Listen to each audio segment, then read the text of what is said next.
All right, let's get right into it. We got a fantastic question from an algorithmic trader using StrategyQuant X. And, it's one of those questions that sounds so completely logical on the surface. But lurking just underneath is this massive account-blowing trap that catches so many traders.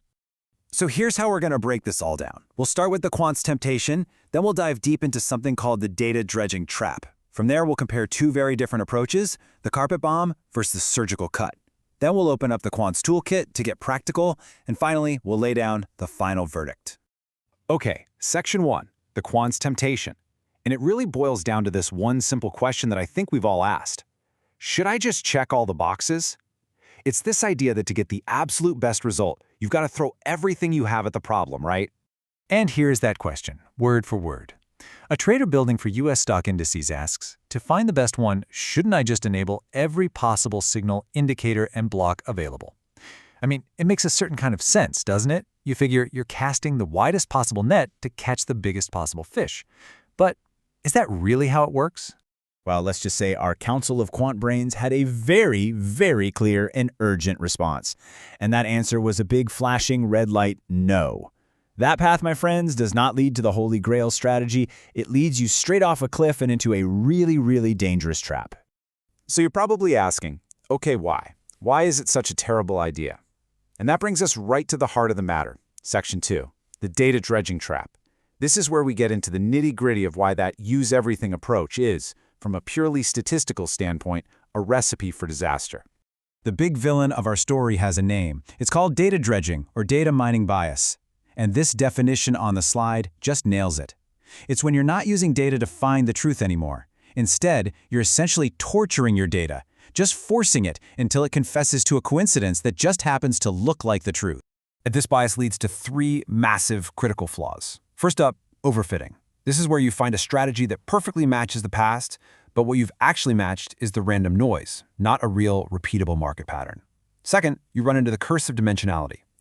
Now this one's a bit of a mind bender. You think adding more and more inputs makes your strategy smarter, right? Nope. It actually starts to reduce its predictive power on new, unseen data. It's wild, but it's true. And finally, you absolutely destroy your signal-to-noise ratio. Any tiny real market edge you might have found gets completely drowned out in an ocean of irrelevant, noisy indicators. And this is what that looks like in the real world. This is the overfitting illusion. On the left, you've got your back test. Oh, it's gorgeous. A perfect, smooth line going straight to the moon. You think you've literally invented a money printing machine. But then, you take it live. And that's the chart on the right. It completely nosedives, often on the very first new tick of data. Why? Because the edge was never real to begin with. It was all a mirage. It really all comes back to this one powerful quote. You're not searching for truth. You're searching for a coincidence that looks like the truth. That's the key distinction.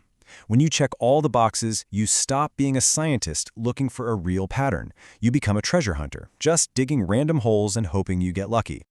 So if that's the problem, what's the solution?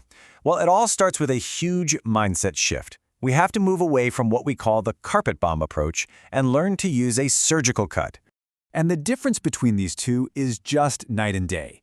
The carpet bomb method, well, that's brute force. Checking everything, which leads to data dredging, a huge risk of overfitting, and ultimately just finding random noise. The surgical cut, on the other hand, that's about precision. It's about intelligently selecting a small, justified set of building blocks. It relies on statistical validation, and its main focus is on robustness, on finding a real edge. Okay, that all sounds great in theory, but how do we actually do it? What does this surgical cut method look like when the rubber meets the road? Well, it's time to open up the quant's toolkit and look at the exact process. Here it is, your practical three-step playbook. Step 1, analyze predictive power. Before you even think about building, you have to know if your tools actually have any predictive power. Is there a real correlation to future returns? If not, they're just noise. Get rid of them. Step 2, select by market regime. This is so important. Choose indicators that make economic sense for the specific asset you're trading. We know US indices tend to be mean reverting, so use mean reversion tools. Don't force a trend-following tool where it doesn't belong. And step 3, reduced redundancy. Seriously, this one is huge. You absolutely do not need 5 different kinds of moving averages all telling you the exact same thing. Pick one robust version and look for other unique sources of edge. And if you want to get really professional about this, you can even frame it using a process improvement framework like Six Sigma. You define your goal, a truly robust strategy. You measure success with real metrics, like profit factor or an ulcer index, not just a pretty curve. You analyze the core problem, which is almost always garbage in, garbage out. And then you improve by setting a simple hard rule. You only use input variables that have proven statistical significance. It's about building a quality process, not just getting a lucky result. So, after all that theory and process, what does this actually look like? What's the magic number? Well, it all comes down to this. The ideal number of logically justified, statistically proven building blocks for your strategy isn't all of them. It's just 10 to 15.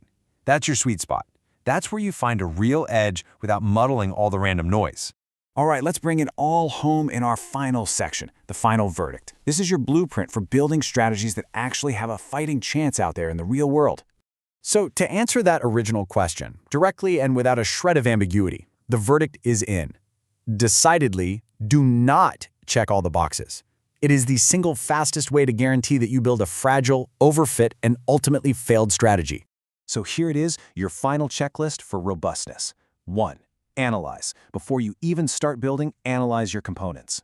2. Select. Choose that small, powerful group of only 10 to 15 logically justified blocks. 3. Validate. Subject every single result to rigorous tests like a system parameter permutation or SPP to see if it was skill or just luck. And 4. Test for resilience. A truly robust strategy must be able to survive a 10 to 20% change in its main parameters without completely falling apart. And so we end with a question, a challenge, really, for you to take away. I want you to look at your own process, at your own strategies, and ask yourself with total honesty, is what I've built genuinely robust, or is it just another random curve that happened to look good on a chart of the past? Because the answer to that question, well, it could change everything.